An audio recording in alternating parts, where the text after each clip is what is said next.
പാതിരികൾ പലതരം, മുണ്ണകൾ ഒരു തരം.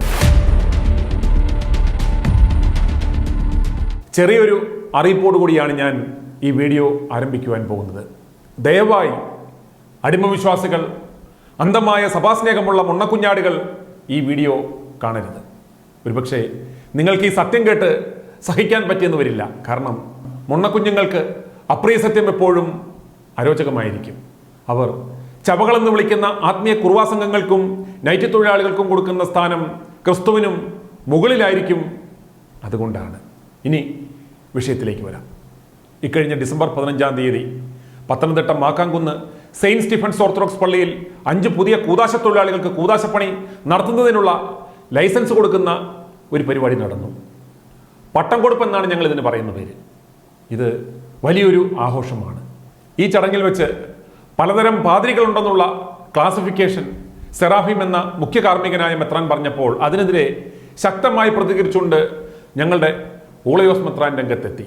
മെത്രാന്മാരുടെ ഈ 2 പ്രസംഗങ്ങളാണ് ഇന്നത്തെ നമ്മുടെ വിഷയത്തിൻ്റെ ആധാരം. ഒരു സിവിൽ സർവീസ് ഓഫീസർ ഔദ്യോഗിക ജീവിതത്തിലേക്ക് പ്രവേശിക്കുന്നതിനേക്കാളും, ഒരു ഡോക്ടർ തൻ്റെ പ്രൊഫഷനിലേക്ക് പ്രവേശിക്കുന്നതിനേക്കാളും, ഒരു defence officer passing out parade കഴിഞ്ഞ് സർവീസിലേക്ക് പ്രവേശിക്കുന്നതിനേക്കാളും കളർഫുള്ളായ ചടങ്ങാണ് ഒരു കൂദാശ തൊഴിലാളിയുടെ പാസിംഗ് ഔട്ട് എന്ന് പറഞ്ഞാൽ മുണ്ണക്കുഞ്ഞുങ്ങളെ ഗാർണിഷ് ചെയ്ത് സ്വർഗത്തിലേക്ക് കയറ്റിവിടുന്ന പണിയല്ലയോ ഇത്? ഇത് വെറും ഉള്ളി പൊളിക്കുന്ന പോലെയുള്ള ഒരു പരിപാടിയാണെങ്കിലും ഈ ഷോ എല്ലാം കാണിക്കുന്നത് മുണ്ണകളായ വിശ്വാസികളെ പറ്റിക്കുന്നതിന് വേണ്ടി മാത്രമാണ്. ഇതെല്ലാം കാണുമ്പോൾ ലവന്മാർ ഓർക്കണം, ഇതൊക്കെ എന്തോ വലിയ ദൈവികമായ ചടങ്ങാണ് എന്ന്. ഈ പണിക്ക് പോകുന്നവർ ദൈവവിളി കൊണ്ടാണ് എന്നൊക്കെയാണ് പണ്ട് പറഞ്ഞിരുന്നത്. ഇന്ന് ഇതൊരു തൊഴിലുറപ്പ് പദ്ധതിയാണ്. നിങ്ങൾ ഏത് ലോകോത്തര യൂണിവേഴ്സിറ്റിയിൽ പോയി പഠിച്ചാലും തൊഴിൽ ലഭിക്കുമെന്ന യാതൊരു ഉറപ്പുമില്ല. എന്നാൽ സെമിനാരി എന്ന് പറയുന്ന സ്ഥലത്ത് പോയി പഠിച്ചാൽ തൊഴിൽ ഉറപ്പാണ്.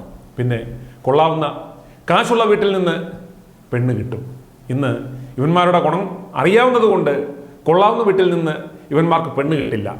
നൈറ്റിയും വിട്ട് എവിടെ കയറി ചെന്നാലും സീറ്റ് കിട്ടും, ശാപ്പാട് കിട്ടും, പോകാൻ നേരം കവറും കിട്ടും. പണ്ട്.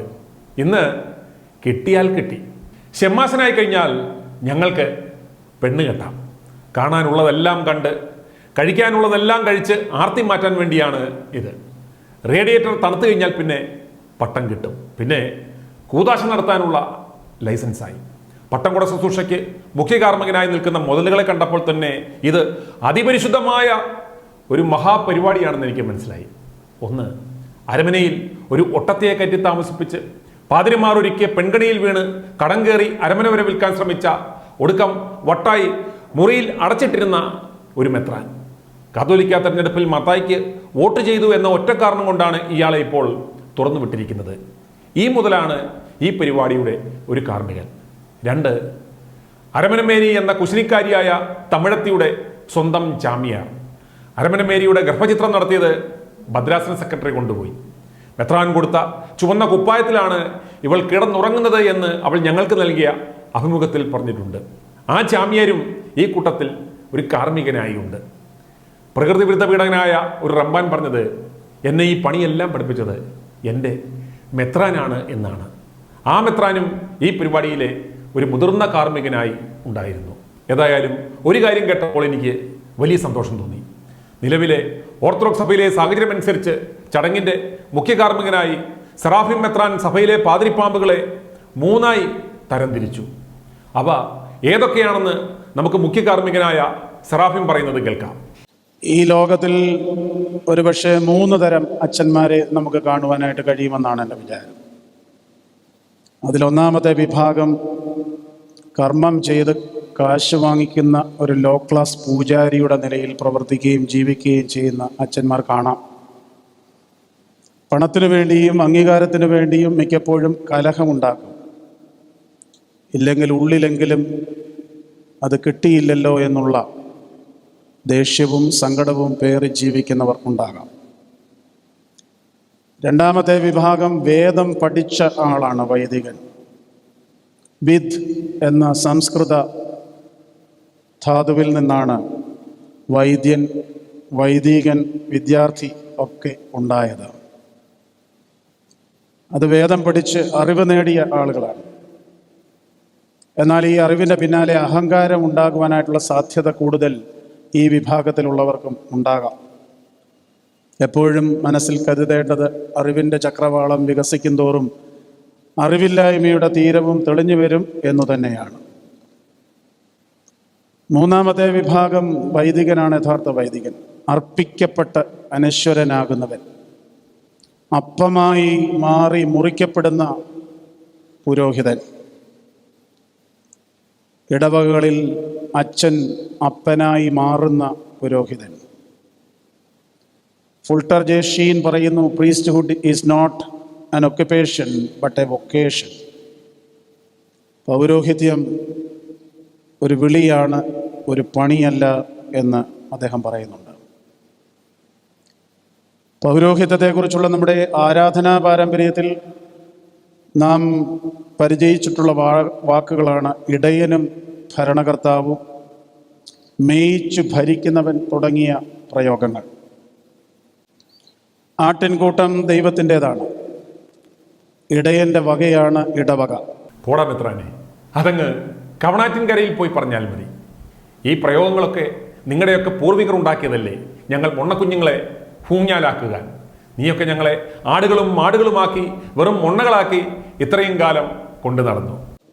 ഇടയത്വവും മേയ്ക്കലും ഇല്ലാതെ ഭരണം മാത്രമാകുമ്പോൾ പരാജയപ്പെട്ടു പോകും.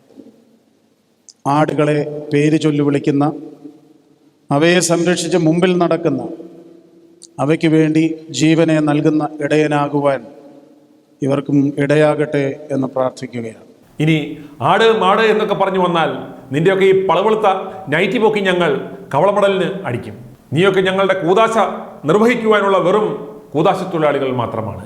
ഞങ്ങളെ നയിക്കുവാൻ ഞങ്ങളുടെ ഇടയനായി ക്രിസ്തുവുണ്ട്, അത് മതി ഞങ്ങൾക്ക്. വൈദികനാകുവാൻ മനസ്സിൽ അങ്കുരിച്ച ആഗ്രഹത്തിൽ നിന്ന് ഈ ദിവസം വൈദികനായി രൂപപ്പെട്ട് കഴിഞ്ഞ് മുന്നോട്ടുള്ള യാത്രയിൽ സംഭവിക്കാവുന്ന ചില അപകടങ്ങൾ. പണത്തോട്, സ്ഥാനമാനങ്ങളോട് താല്പര്യം കൂടാൻ സാധ്യതയുണ്ട്. കനിവും കരുതലും കുറഞ്ഞു പോകാൻ സാധ്യതയുണ്ട്. മറ്റുള്ളവരോട് അടുപ്പമുണ്ടാകേണ്ടവരോട്, അടുപ്പമുണ്ടാകേണ്ടതിനോട് അടുപ്പം കുറയുവാനും, അടുപ്പമുണ്ടാക്കുവാൻ പാടില്ലാത്തവരോട് അടുപ്പമുണ്ടാകുവാനും സാധ്യതയുണ്ട്. എല്ലാം തികഞ്ഞു എന്നൊരു ചിന്തയുണ്ടാകുവാൻ സാധ്യതയുണ്ട്. അനാവശ്യമായ വലിയ തിരക്കുകൾ ഉണ്ടാകുവാൻ സാധ്യതയുണ്ട്. യാന്ത്രികമായ മതാത്മകത ഉണ്ടാകാൻ സാധ്യതയുണ്ട്. സ്വയം എല്ലാം മാനേജ് ചെയ്യാം എന്ന് ചിന്തിക്കുന്ന ഒരു തലമുണ്ടാകും. പരാജയങ്ങൾ ഉണ്ടാകുമ്പോൾ നിരാശയുണ്ടാകും.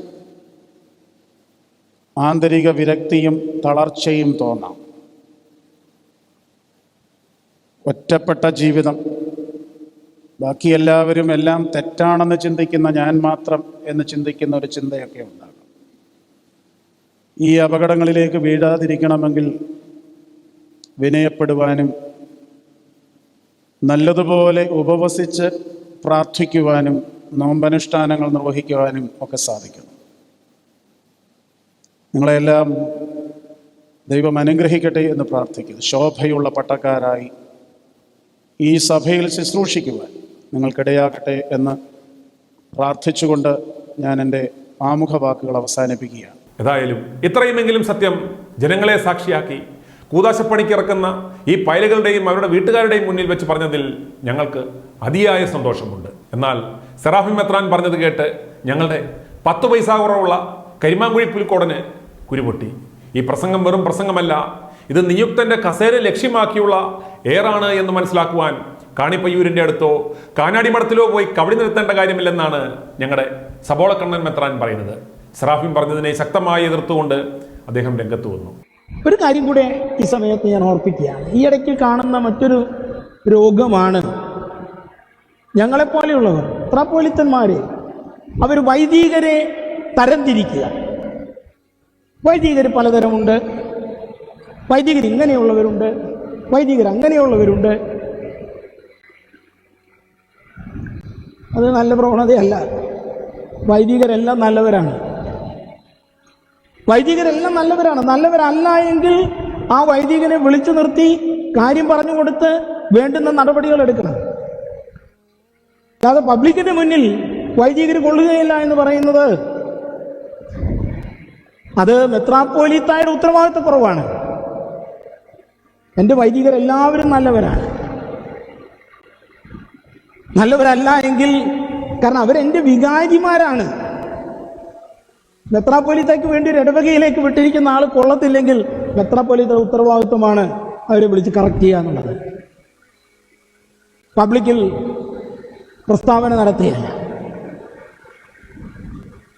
ഞാൻ വിശുദ്ധനും എൻ്റെ വൈദികർ പാപികളുമാണ് എന്നൊന്നും പറയാൻ ഒക്കുകയില്ല, അങ്ങനെ പറയാൻ പാടില്ല. അത് സഭ പഠിപ്പിക്കുന്നില്ല. അതുകൊണ്ട് വൈദികരെല്ലാം നല്ലവരാണ്, വിശ്വാസികളെല്ലാം നല്ലവരാണ്. എന്നാൽ ചിലപ്പോൾ ചെറിയ തെറ്റുകളൊക്കെ പറ്റാം. അവരെ ശാസിച്ചും അവരെ ആവശ്യമെങ്കിൽ ശിക്ഷിച്ചും. ശിക്ഷിക്കുക എന്ന് പറഞ്ഞാൽ ഒരു വടിയെടുത്ത് തല്ലാന്നല്ല. മോനെ 2 ആഴ്ച ധ്യാനിച്ചു വാ എന്ന് മെത്രാപ്പോലിത്തന്മാരോട് പറയാൻ സുന്നകദോസിന് അവകാശമുണ്ട്. സുന്നകദോസിന്റെ തീരുമാനമനുസരിച്ച് പരിശുദ്ധ കാതോലിക്ക ബാവായ്ക്ക് മെത്രാപ്പോലിത്തന്മാരോട് പറയാം, സുന്നകദോസിന്റെ തീരുമാനമനുസരിച്ച്. ഭദ്രാസന തലത്തിൽ മെത്രാപ്പോലിത്തായ്ക്ക് വൈദികരോട് അവർക്ക് നിർദ്ദേശങ്ങൾ നൽകാം.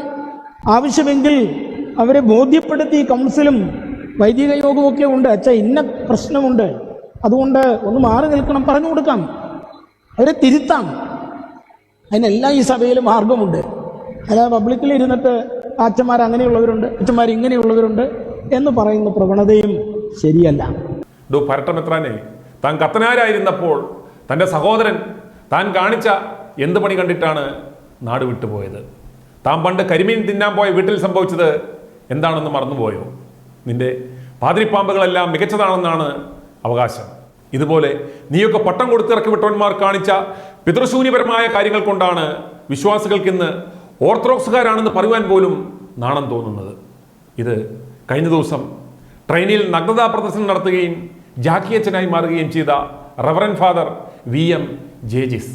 ഇവനെ ഓടിച്ചിട്ട് പിടിച്ചപ്പോൾ ജട്ടി പോലും ഇട്ടിട്ടില്ലായിരുന്നു.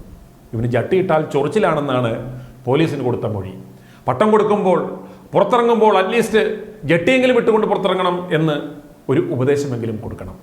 ഇത് slo-mo Isaac George American federal ജയിലിൽ 3 വർഷം പോക്സോ കേസിൽ അകത്ത് കിടന്നിപ്പോൾ കോടികൾ മുടക്കി ജാമ്യമെടുത്ത് പുറത്തിറങ്ങിയ ഞരമ്പ് രോഗി. ഇവൻ നിരവധി പ്രായപൂർത്തിയാകാത്ത കുട്ടികളെ പീഡിപ്പിച്ചിട്ടുള്ള ആഭാസനാണ്. ഇതാണ് നിന്റെ സഭയിലെ മറ്റൊരു പട്ടക്കാരൻ. ഇത് പോൺസൺ ജോൺ, കൗൺസിലിങ്ങിന് കൊണ്ടുവന്ന കുട്ടിയുടെ മാറിൽ പിടിച്ചതിന് ജയിലിൽ കിടന്നവൻ. ഇത് 82-കാരനായ ശമവോൻ റബ്ബാൻ, കൂട്ടുകിടക്കാൻ വന്ന കുട്ടികളെ ദുരുപയോഗം ചെയ്തതിനിപ്പോൾ കാക്കിനാട് ജയിലിൽ കിടക്കുന്ന പുരോഹിത ശ്രേഷ്ഠൻ. ഇത് കുംഭസാര പീഡനവീരന്മാർ. കുംഭസാര രഹസ്യം പുറത്തുവിടും എന്ന് പറഞ്ഞ് ഈ 5 കുപ്പായത്തൊഴിലാളികൾ ചേർന്ന് ഒരു യുവതിയെ പങ്കിട്ടെടുത്തു. ഇത് ജിനോ. പള്ളിമുറിയിൽ അനാശാസ്യം നടത്തിയതിന് അടുത്ത പറമ്പിൽ മുളക് പറിച്ചുകൊണ്ടിരുന്നയാൾ കണ്ട് നാട്ടുകാരെ അറിയിച്ച് കയ്യോടെ പിടിക്കപ്പെട്ടവൻ. അന്ന് നൂൽബന്ധമില്ലാതെ നിൽക്കുന്ന ഫോട്ടോ നാട്ടുകാരുടെ മൊബൈലിലുണ്ട്. ഇത് പെണ്ണുങ്ങളുടെ നഗ്നദൃശ്യം ആവശ്യപ്പെടുന്ന ആണുങ്ങളെ തേടി മറൈൻ ഡ്രൈവിൽ പോയി നിൽക്കുന്ന ഞരമ്പ് പാതിരി റോണി വർഗീസ്. ഇത് അമേരിക്കയിൽ നിന്നും നാട് കടത്തിയ പീഡോഫീലിയ മെത്രാൻ അലക്സിയോസ്. ഇവനാണ് കേരള ചർച്ച് കൗൺസിലിൻ്റെ പ്രസിഡന്റ്. ഇത് ലില്ലി ജോർജിൻ്റെ ആത്മഹത്യക്ക് കാരണക്കാരനായ പ്രകൃതി വിരുദ്ധ പീഡനം പിടിച്ചപ്പോൾ വിഷം അടിച്ച ബസ്ലൈൽ റംബാൻ. ഇത് ഭർത്തൃമതിയായ വീട്ടമ്മയെ പ്രാപിച്ച് അവരുടെ പണം കവർന്ന അവരെ ആത്മഹത്യയിലേക്ക് തള്ളിവിട്ട ലാഡൻ മത്തായിയുടെ ബന്ധു വർഗീസ് മാർക്കോസ് ആര്യാട്ട്. ഇത് ഓടക്കുഴൽ വിദ്വാൻ ചെങ്ങന്നൂർ സ്വദേശി തോമസ് ജോസഫ് എന്ന സജി കത്തനാർ.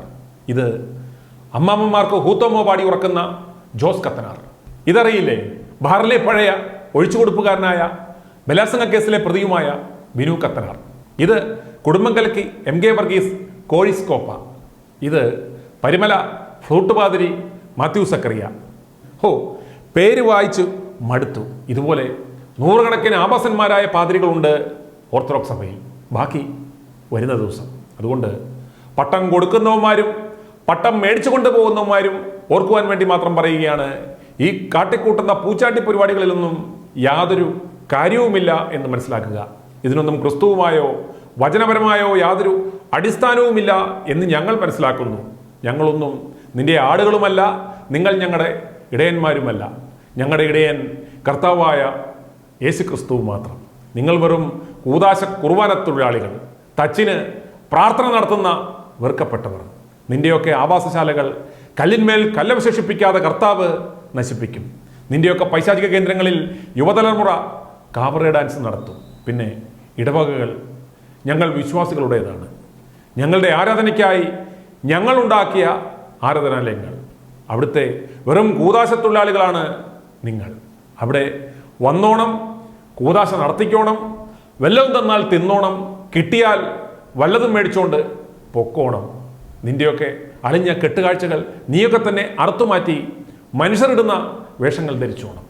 മേൽപ്പറഞ്ഞ ആവാസന്മാരായ ഓർത്തഡോക്സ് സഭയിലെ കൂദാശപ്പണിക്കാരുടെ വിവരങ്ങൾ ഞങ്ങൾ കൊടുത്തത് ഇവന്മാരെ വീണ്ടും നാറ്റിക്കുവാൻ വേണ്ടിയല്ല, ഒരു സ്മരണയുണ്ടാകുവാൻ വേണ്ടിയാണ്. ആർക്ക്?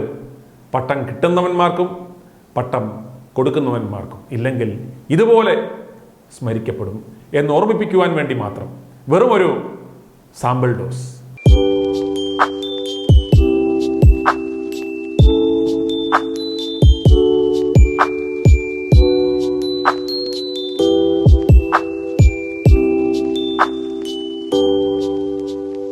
i2i ന്യൂസ് സബ്സ്ക്രൈബ് ചെയ്തിട്ടില്ലാത്തവർ ഇപ്പോൾ തന്നെ സബ്സ്ക്രൈബ് ചെയ്യുക. നോട്ടിഫിക്കേഷൻ ലഭിക്കുവാൻ ബെൽ ബട്ടണും അമർത്തുക.